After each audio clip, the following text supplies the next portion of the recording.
Well, this is going to be a good one. I'll tell you that right now because I interviewed this gentleman before. But he had a new mystery. The guy likes to write books and other things. He's unbelievable. He writes everywhere on the. When you go into his house, on the walls, he has writing. Everywhere he can turn, he can go and have write a book. So just a little shorter on the walls. New mystery thriller follows a cult leader's warnings about end hyphen times prophecies. The preacher stalls the second coming. Oh yeah. What do you mean the end times prophecies? Is this good news book? Is this a good news book? No, I would not say that. I would say it's to some extent a cautionary tale. It's certainly not frivolous. The outset of this is the fourth book in the Preacher Evan Wycliffe series, and in some ways it's the most problematic in terms of the plot's complex. It's got a lot of things that are converging that have to do with what's going on today. But when I began thinking about this particular one, I came across the factoid that the U.S. intelligence community actually had a plan in the early 1960s to fake the second coming of Christ. And this is in the Church Commission report. Now, they weren't so ambitious as to think that they could do this for the entire planet. They were only going to do it off the coast of Cuba. They were going to have a submarine shoot off a bunch of spectacular fireworks, loudspeakers, whatever. But the idea was to convince the faithful Cubans that Fidel was the Antichrist and they would rise up and overthrow him. So this was about as successful. It didn't happen, of course, I don't think. This was about as successful as the exploding cigar plan. That was plan B. That one didn't work either. But lo and behold, I got involved in researching the book further, and I find out that there's a current conspiracy theory among people who are worried about the deep state that NASA and the deep state have a plan to use advanced virtual reality to fake the second coming of Christ, and that will be used at some point in the near future. Now, that's probably about as credible as chemtrails, and depends upon which flavors that you consume. But the other thing that really struck me was besides the rise of authoritarianism all over the planet, and the idea that I really do feel that it's not so much prejudice, it's not so much racism, it's not so much um, craziness or ignorance or anything. I think it really comes down to fear. I think when I was a boy in school, there was really one thing that was discussed every now and then as the possible end of the world. It was nuclear annihilation. And we'd be diving under our desks in rehearsals, and I did have nightmares there for a while about that. But that was a single cause. Today you can take your pick. Global warming or climate change, and or famine, pandemic, uh, drought, uh, uh, food shortages because there's no shipments, of grain from the Ukraine. I mean, the list is long. And if you want something to be afraid of, take your pick. And I think people are just panicked and they want the strong man to make the bad man go away. Problem is that the historical success of strong men has always been somewhat short term. They don't end well, and the people who follow them don't end well. So in this book, I have a cult leader, an unscrupulous televangelist. Although there's some doubt as to whether he's unscrupulous or not. Maybe he sincerely believes what he's preaching. But he has a large compound in rural Missouri, and he's preaching the end times, the apocalypse, and that it could happen any day, as evangelists have throughout the modern age. And he is luring disadvantaged and homeless people there on promises of food. The problem is that when they get there, he not only preaches fasting to wait for the end times, he preaches starvation to wait for the end times because basically, after he's got a few hundred people there, he can't feed them all. Now, part of the problem is that part of the challenge of this plot is, from a political standpoint, it's a happens to be a campaign year. None of the politicians are complaining that the homeless people are disappearing from the cities. So, we've got it going a bunch of different ways. Plus, also, this fellow has latched on to the technology. The conspiracy theory about NASA is called Project Bluebeam. He has latched on to what he thinks is the Project Bluebeam technology, which has to do with advanced 3D virtual reality. And I actually saw, I had researched this because of, projecting holograms into clouds and realized that it was done like 10 years ago. Um, but I find that there's actually a billboard company now that's doing 3D billboards where, the billboard practically comes out, reaches out and grabs you. So I didn't even realize that existed. I had finished the book already before I saw that, but that is an element of the plot. And so, poor Evan Wycliffe, the small town minister who, everybody brings them their problems because nobody else wants to solve them.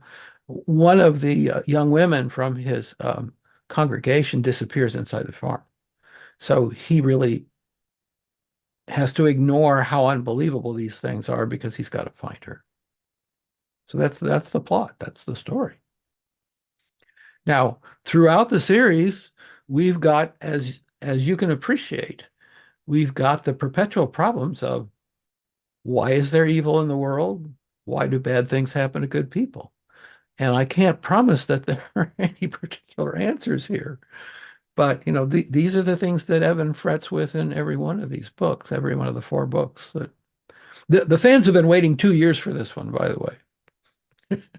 Oh my God. Well, you have just said, I will say a mouthful. All right. And it was a book, it's I 330 don't think I pages. ever So wrote down because I didn't interrupt you very rudely. I didn't thank you. interrupt you, and not almost my normal style because I usually interrupt people when I don't know what the hell they're talking about. So I had But you know what I'm talking about. You well, know. I know what you're talking about, but I don't know if I can remember what you were talking about enough to ask you a question about it. So what I have to do is what I did is write some things down. So does, and here I'm going to hit you with some of my lack of knowledge questions, which I've always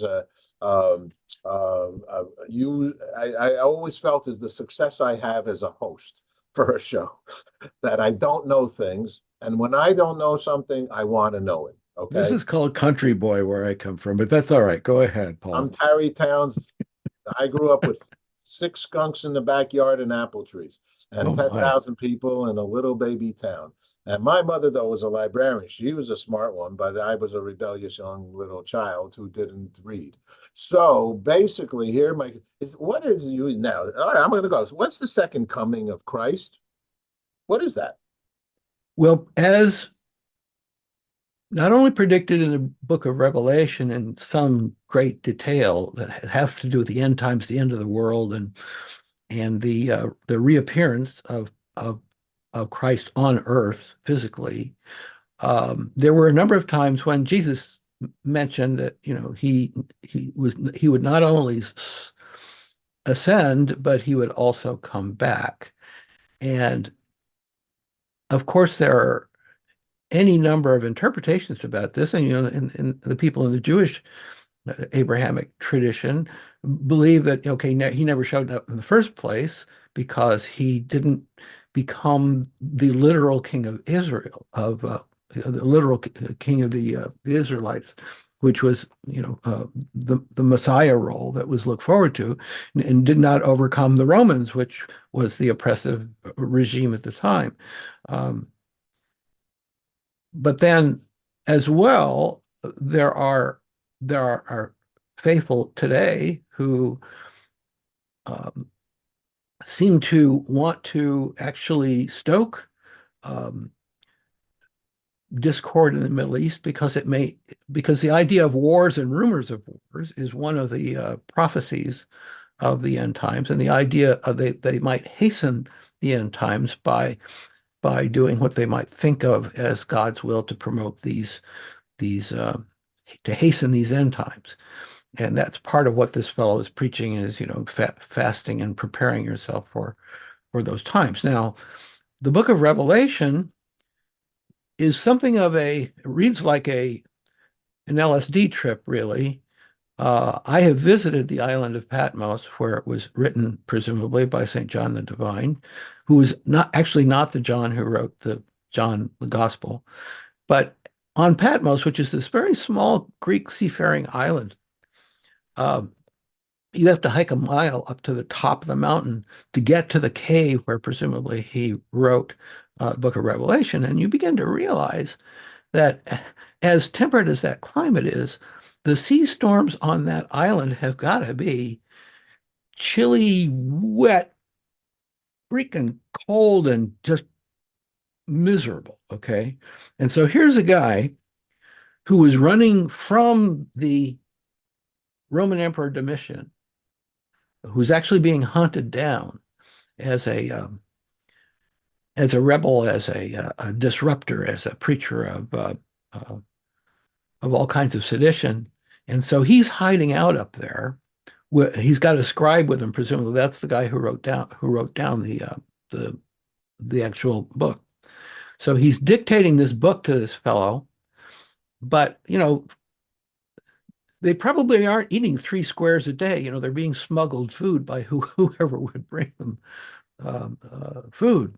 So the idea that one might experience paranormal experiences under those circumstances is not really too hard to believe. Now, in the Catholic Church, the book of Revelation was not part of the Bible for centuries, was not recognized at all. It's in most of the Protestant Bibles, and of course, there's been a lot of attention paid to it, notably by this writer called Dante.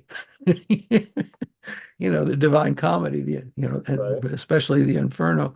Yeah, which it turns out Dante was something of an amateur astronomer. He put a lot of astronomical detail that was very accurate in his long poem.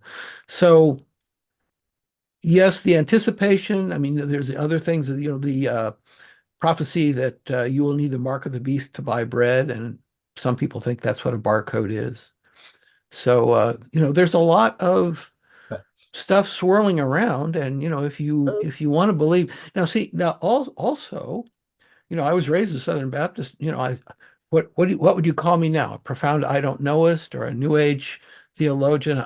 I don't really know what labels one might put on my notion of the spiritual, but I have often felt that to the extent that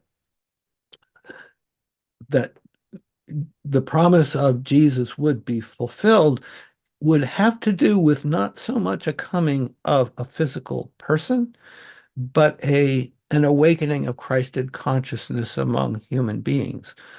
Now, I would say, and hence, because part of Jesus' prophecy was, I will come as a thief in the night. The idea is it would be so secret that only the people who know that it's here will know that it's here.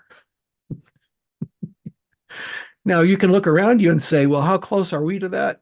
Um, Maybe not very close at all.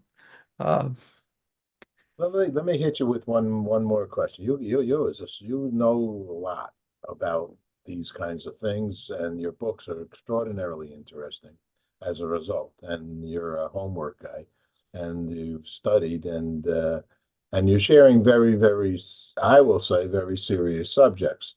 And I think Indeed. that I will, even though we started off with the commentary, is this a good news book? And you said, I'm going to say it's a good news book because it's good news to at least have the opportunity to give some thought to bad news. And that's how I look at good news.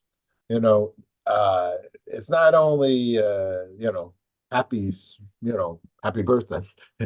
There's a lot more to that. But if you know, it's like the news. The news is important. You need to know if there's a rapist You on it. need to know it. You need to People know. ask me, I don't. people ask me, is this Christian fiction? And I say, well, it has to do with uh, a preacher in a small town who's a Southern Baptist, and he's very much operating in a Christian community and milieu. But I don't. This is not about uh, an apocalyptic story of people left behind, or it's not assuming uh, a faithfulness on the part of the reader. And indeed, Evan Wycliffe is a flawed main character. He's got a drinking problem. He's he's he's tried to kick Oxy because he's got pains in his back. He has trouble with personal relationships. He had one fiance who died. He had a wife who, when he went from being a guest preacher to being a full-time minister, that was a big strain on him because it was the beginning of COVID. That happens in the third book, Preacher Raises the Dead.